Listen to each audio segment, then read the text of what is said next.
Kami nagkwentuhan ni dating Presidente Duterte. Uy, kumusta na si PRD? Medyo may lagnat siya kahapon eh. Pero despite that, ang ganda ng kwentuhan namin. I was telling him nga pala, dapat tumakbo kang senador. Binabago ko na yung dating suggestion kong mayor.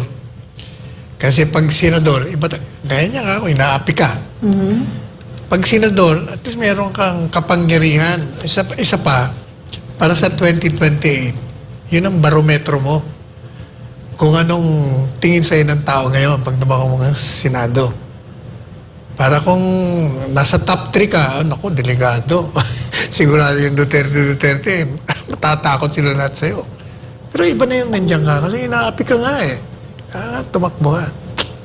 Sabi niya, mukhang maganda yan.